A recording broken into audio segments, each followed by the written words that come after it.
What drives a person to destroy everything they claim to love, all in the name of control? Imagine a quiet Sunday evening in suburban Illinois. The sun has dipped below the horizon, and most families are settling in for the night.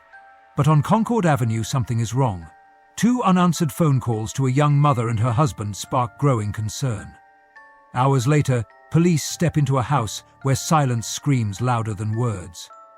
What they find inside is beyond comprehension. An entire family erased, their dreams shattered in a single night.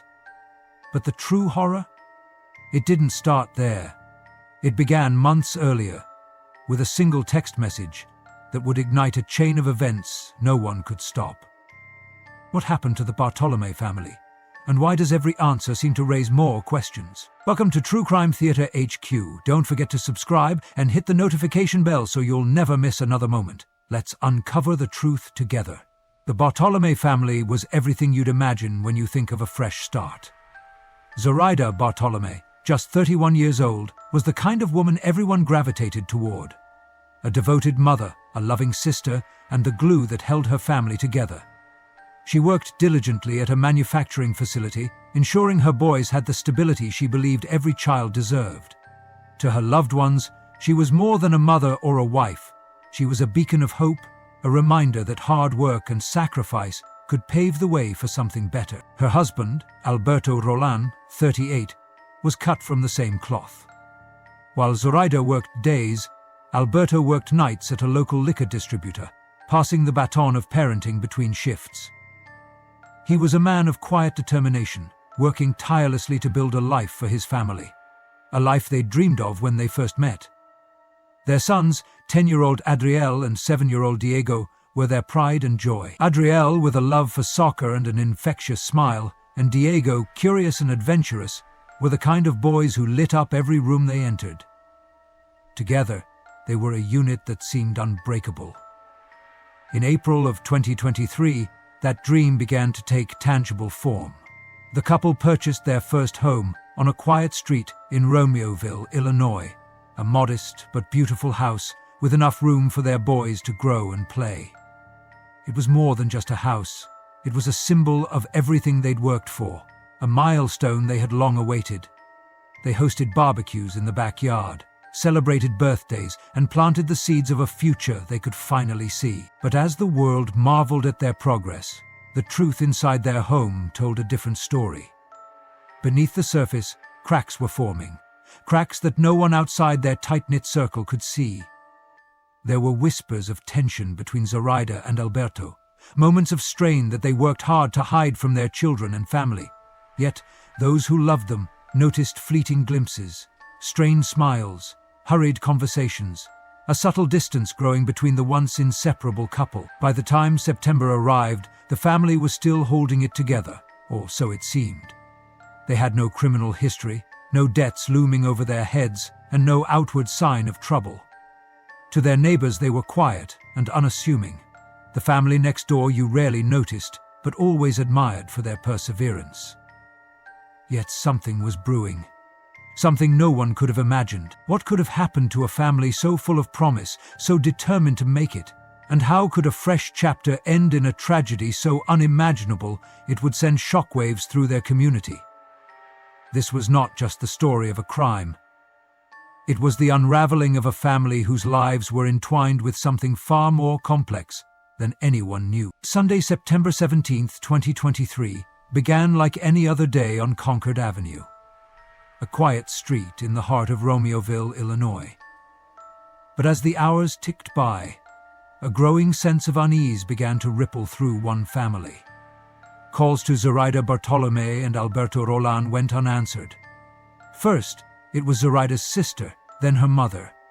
Both their calls met with nothing but the hollow sound of voicemail.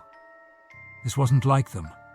Alberto was the kind of man who never missed a shift at work, and Zoraida never let a message from her family go unanswered. By the time the Romeoville police were dispatched for a welfare check at 8:43 p.m., a quiet dread had already settled over the night. Officers arrived at the Bartolome home, a modest, well-kept house on a suburban street. From the outside, nothing appeared out of place. But inside, something was deeply, horrifyingly wrong. When the officers knocked on the door, there was no response. No movement, no sound. They peered through the windows, and that's when they saw it. A toppled coffee table, the flicker of a television screen illuminating a disarrayed living room. Something wasn't right. Circling to the back of the house, the officers found an unlocked door. Flashlights cut through the darkness as they stepped inside, calling out for anyone who might be there. What greeted them was a scene that would haunt them forever. Blood spattered walls and floors, telling a story of violence that words could never fully capture.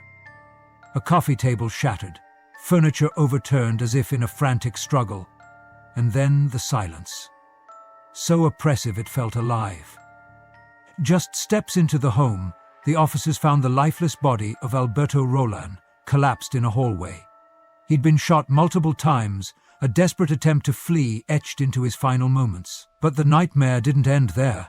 In a bedroom down the hall, the door had been kicked in. Inside, Zoraida was found, her hands raised in a futile attempt to shield herself. Beside her on the bed were her two sons, Adriel and Diego.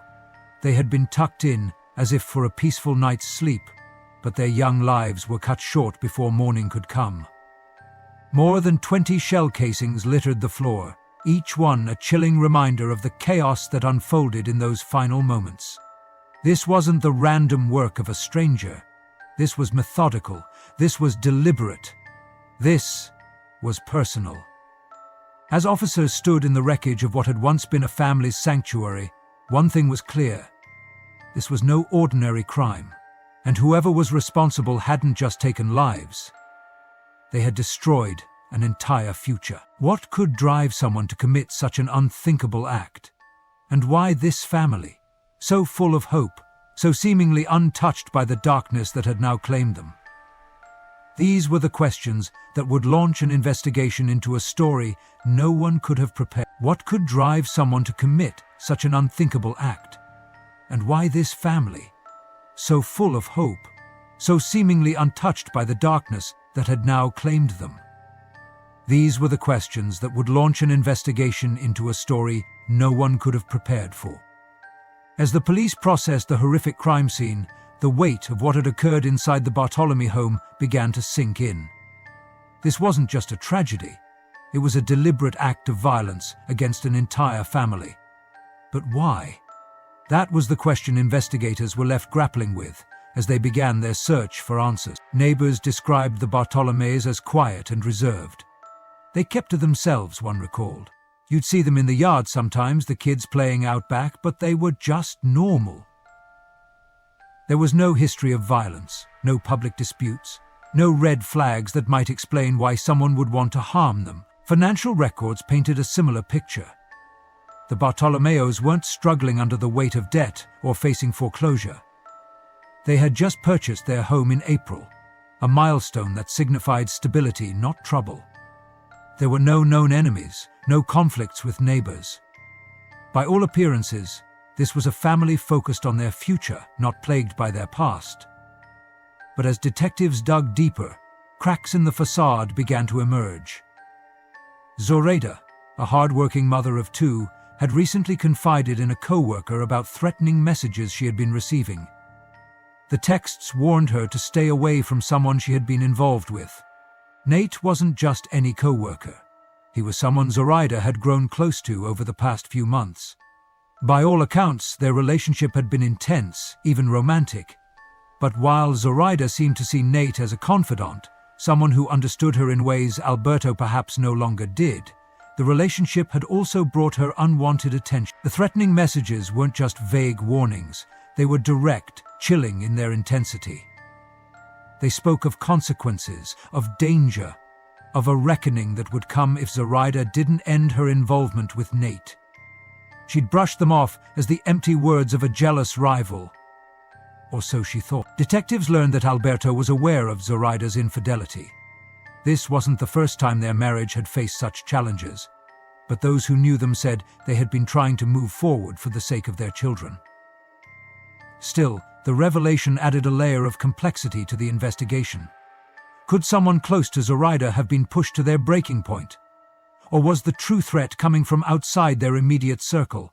As investigators sifted through the fragments of the Bartholomeus' lives, they began to see a darker story unfolding. A story that had been building for months. One text message at a time. Who was behind the threats?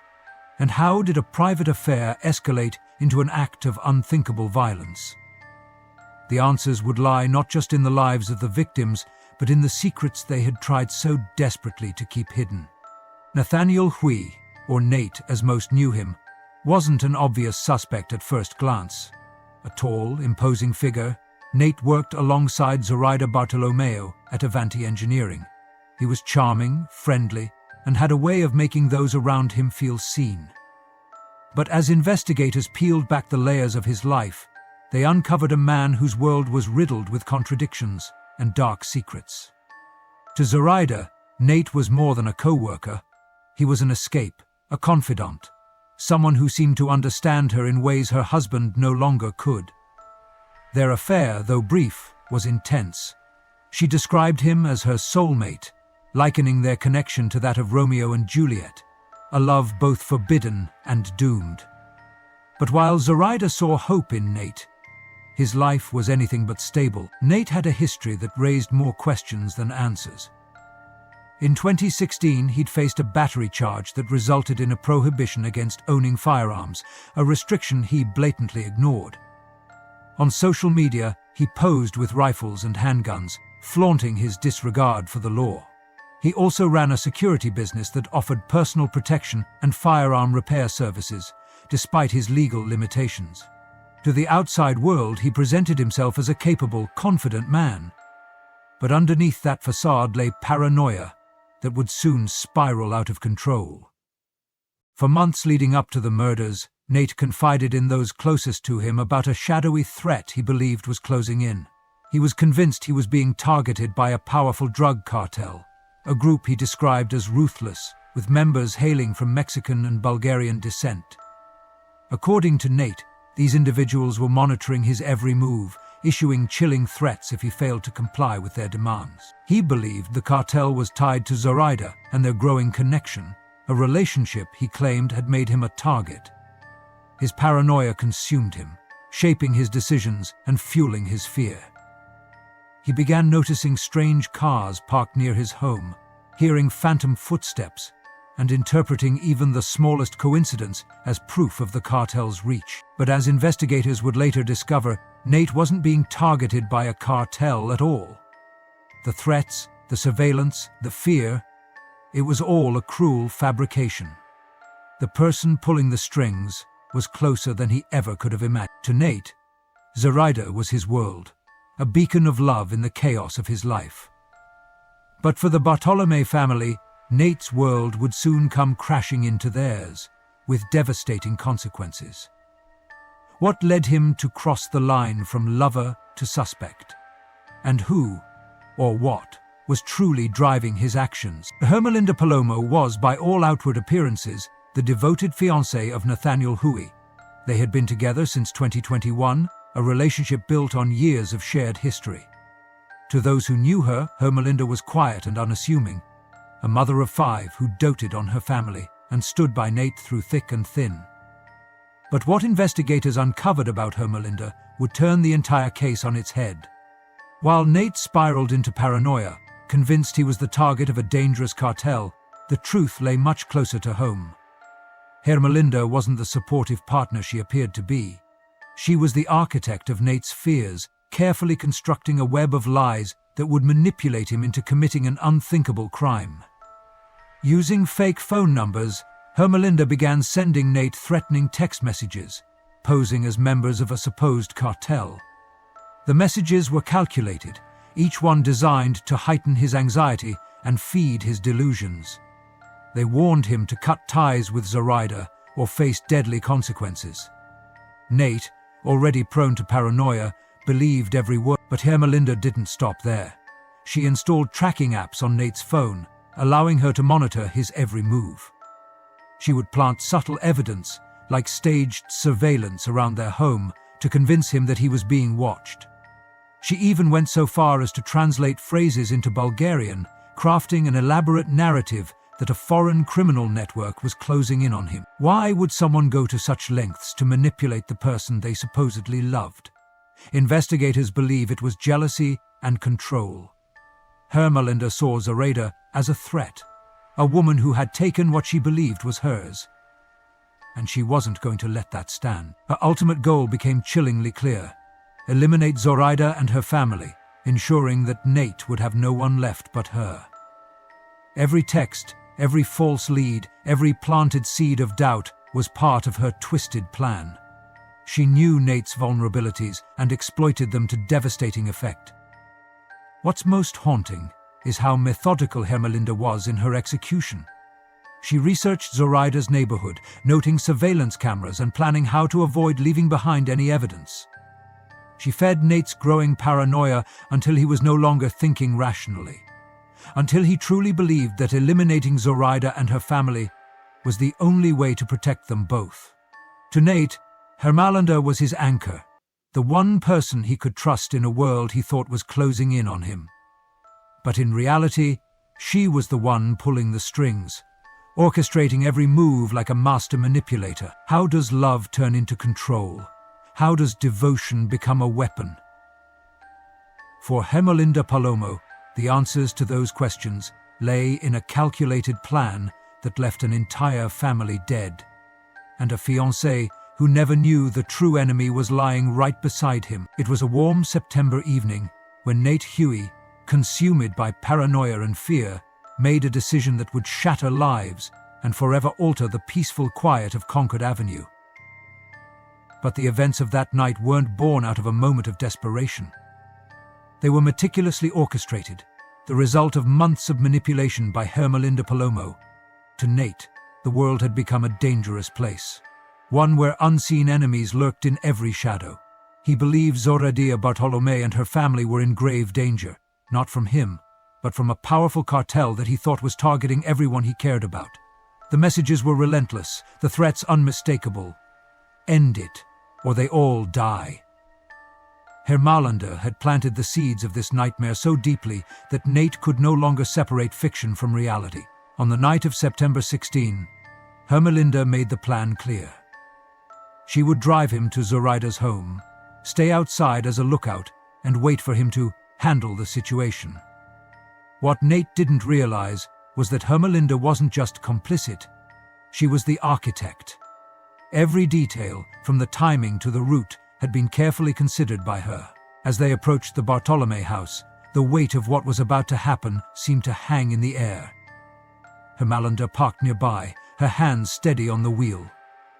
Nate stepped out of the car, a loaded weapon concealed under his jacket, and approached the darkened home. Inside, the Bartolome family was settling in for the night. The boys, Adriel and Diego, were tucked into their mother's bed, having struggled with nightmares in recent weeks. Alberto was still awake, moving through the house. None of them could have imagined the horror that was about to unfold. Nate entered through the back door, his movements deliberate.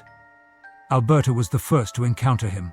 A brief, panicked exchange ended with a gunshot that sent Alberto staggering into the hallway. He tried to reach his family, but Nate's fear and delusions drove him to fire again and again. Alberto collapsed, lifeless, before he could reach the bedroom. Zoraida, hearing the commotion, tried to shield her children. She held them close as Nate entered the room, his hands shaking, but his mind convinced he was saving them from a fate worse than death. He fired the fatal shots, silencing the room and leaving behind a scene of unimaginable tragedy. Outside, Hermelinda waited. When Nate returned to the car, his clothes stained with the evidence of what he had done, she didn't ask questions or show remorse. Instead, she drove them home, as if the night had been nothing more than an errand. What Nate believed was an act of salvation was, in reality, the culmination of Hermelinda's manipulations. The lives of Zoraida, Alberto, and their 2 sons were extinguished, not because of a cartel or any external threat, but because of a woman who used love as a weapon and fear as her tool. In the days that followed, the weight of his actions began to consume Nate.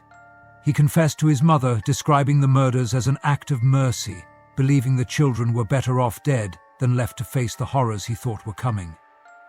He died still believing he had acted to protect them, never knowing that the true threat had been sitting next to him the entire time. By the time investigators began piecing together the events that led to the Bartolome family's brutal murders, Nate Hui and Hermelinda Palomo were already on the run. What followed was a desperate attempt to evade justice. One that would end in a fiery conclusion neither of them could escape. On the evening of September 19, just 2 days after the murders, police tracked Nate and Hermelinda to a Target parking lot. Nate, visibly anxious, handed a large black duffel bag to a former security colleague before quickly returning to Hermelinda, who waited in their GMC. Officers, aware that they were dealing with a man they now believed to be armed and dangerous, moved cautiously. As soon as they approached the vehicle, Nate hit the gas and the chase began. Dashcam footage captured the tense pursuit as Nate weaved through traffic, speeding toward an uncertain destination. Hermelinda sat beside him, calm and composed, a stark contrast to the chaos erupting around them. As the chase continued, it became clear that Nate wasn't trying to escape justice. He was running from the guilt and fear that had consumed him, with Hermelinda urging him forward. The pursuit stretched onto Interstate 44, the flashing lights of police vehicles illuminating the darkness. Nate pushed the GMC to its limits, careening around corners and narrowly avoiding other cars. But the breakneck speed and reckless maneuvers could only carry them so far. As the GMC approached a median, Nate lost control. The vehicle slammed into another car before colliding head-on with a concrete divider. The impact was devastating. The front of the SUV crumpled like paper, pinning the driver's side door shut. As smoke began to pour from the engine, officers scrambled to extract the 2 occupants. Within moments, the vehicle erupted into flames. Nate and Hermelinda were pulled from the wreckage, but their injuries were severe. Hermelinda was pronounced dead at the scene, her role in the tragedy seemingly ending in the same flames that consumed the evidence of their crime. Nate, gravely injured, was rushed to the hospital, but he succumbed to his injuries shortly after arrival. With both suspects dead, investigators were left with an overwhelming task: reconstructing a murder plot so bizarre, so carefully manipulated, that it defied all logic. Hermelinda's death meant she would never face justice, and Nate's life ended without him ever understanding the truth, that the threats he feared, the cartel he believed was closing in, had all been fabricated by the woman he trusted most. As investigators sifted through phone records, social media posts, and the remnants of Hermelinda's digital footprint, the horrifying scope of her manipulation came into focus. She had built an illusion so convincing that it had driven a man to commit unthinkable acts, all in the name of protecting a love that was never real. The fiery crash marked the end of Nate and Hermelinda's flight from justice, but it left behind a trail of unanswered questions and shattered lives. For the Bartolome family, there would be no justice.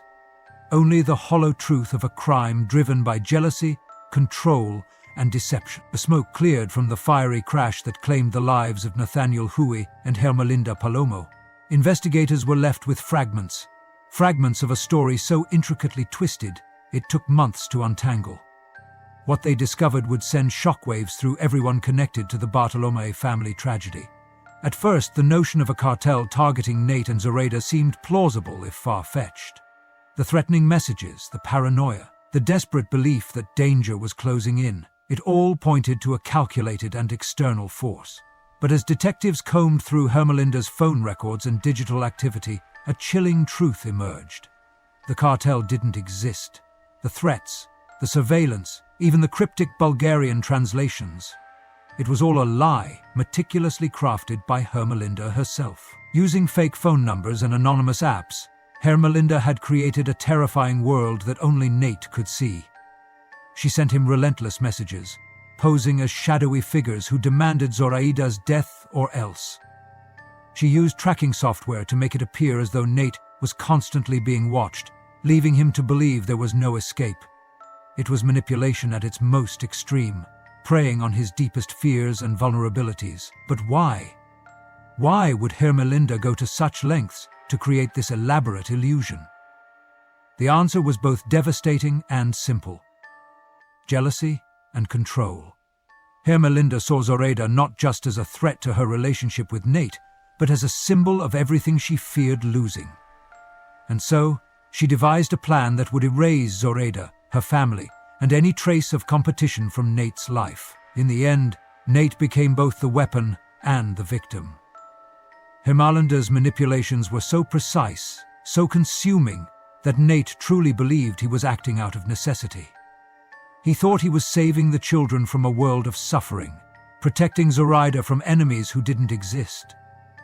And when he took their lives, it was with the heartbreaking belief that he was doing the right thing. Nate died still believing the lie. He went to his grave convinced that a cartel had orchestrated the chaos that destroyed his life. He never knew that the real enemy, the architect of every fear, every desperate act, was the woman he shared his home and his life with. For the Bartolome family, the truth brought little solace. Surviving family members were left to grapple with the enormity of what had happened, struggling to make sense of the senseless. Zoraida's sister, her mother, her friends. They were forced to confront the fact that this wasn't just a random tragedy, but a calculated betrayal that claimed 4 innocent lives. As the pieces of Hermelinda's plot came together, one thing became painfully clear. This wasn't just a story of murder. It was a story of manipulation so profound that it destroyed not just a family, but everyone who touched their lives. The truth had been uncovered, but the scars it left behind would remain forever. The Bartolomes were gone, Hermelinda's secrets exposed, and Nate's life ended in tragic ignorance. Never knowing the real danger had been by his side all along. The Bartolome family's story is one that will never be forgotten. Zoraida, Alberto, Adriel, and Diego, 4 lives intertwined by love, hope, and the shared dream of a brighter future, were stolen in the most unimaginable way. Their quiet home, once a sanctuary of family bonds and new beginnings, now stands as a haunting reminder of the cost of unchecked manipulation and jealousy. In the days following the tragedy, the community of Romoville came together to honor the lives lost. Flowers, candles, and heartfelt messages were left outside the Bartolome home, a collective outpouring of grief for a family whose future had been so violently taken. But behind the sorrow loomed questions about love, trust, and the devastating power of deception. At the center of this tale lies a painful lesson. Manipulation doesn't always come from enemies. Sometimes the most dangerous lies are spun by those we trust the most. Hermelinda Palomo's calculated deception turned love into a weapon, trust into control, and fear into an all-encompassing reality. Nate Huey became her puppet, acting not out of malice, but out of a belief that he was protecting those he loved. In the end, both he and the Bartolome family were victims of a toxic obsession that spiraled beyond control. As the Bartolome family is laid to rest, their legacy becomes a call for awareness, a plea to see the signs before it's too late. Their lives were full of promise, of dreams waiting to be fulfilled. Though they are gone, their story remains a powerful testament to the resilience of those left behind, and a reminder that even in darkness, the truth must always come to light. The Bartolome family paid the ultimate price for someone else's obsession. Their story serves as a powerful reminder that the most dangerous lies are often the ones closest to home. Thank you for joining us on this journey through one of the most harrowing cases of love turned deadly. If you want to hear more stories like this, subscribe to True Crime Theatre HQ and hit the notification bell so you'll never miss another exploration into the depths of the human psyche.